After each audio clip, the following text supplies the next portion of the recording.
Welcome to Sheet Leveler. My name is Joanne, and I'm here to help you learn to use Excel efficiently and straightforwardly. In this video tutorial, we'll be discussing how to group rows in Excel, a useful tool for organizing data. Shall we get started? In Excel, rows can be grouped either automatically or manually.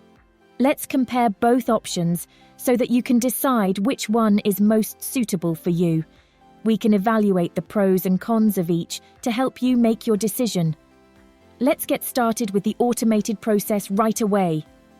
To begin, select any cell in the spreadsheet and then go to the Data tab at the top of the page. In the Outline section, click on Group and select Auto Outline to automatically arrange the data into organized categories. Completing the task is as easy as that.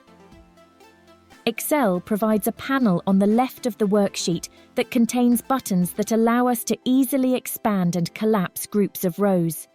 This can be useful when working with large amounts of data.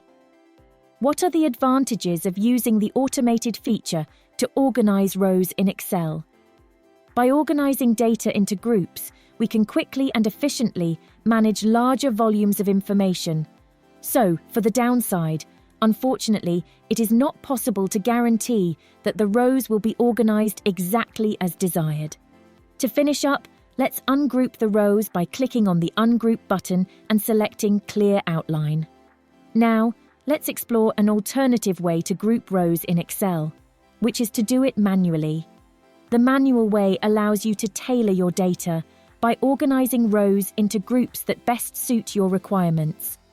To group rows, first select the rows you want to group. Then, go to the Data tab and click the Group button. You'll have your first set of grouped rows. It is not necessary to select the entire rows using the bar on the left side. To ensure the success of your project, it is important to choose only the data that is relevant to your project. To complete this task, click on the Group button. You will be prompted to select whether you would like to group rows or columns. For this exercise, select rows and click OK. The second group will now appear. Let's create a third grouping of rows. If needed, we can create even more levels of groups without needing to select all the rows. To get the results you want, you just need to choose the rows of data that you want to group together. You can easily control the visibility of groups by using the plus and minus buttons or the numerical level indicators. Expanding and collapsing the groups is easy. Let's continue with the next topic. It is very simple to remove only one group from the sheet instead of clearing all of the groups. We have already discussed the steps to clear all the groups. To ungroup rows, start by selecting all the desired rows. Then, click the Ungroup button at the top of the page.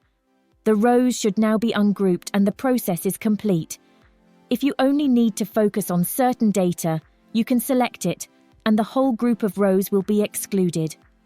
To begin, it's important to decide whether we want to ungroup rows or columns.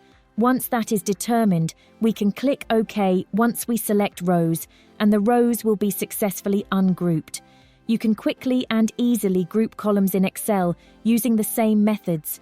If you're interested in learning how to make rows in a sheet disappear by hiding and unhiding them in Excel, you can watch a video tutorial created by Sheet Leveler.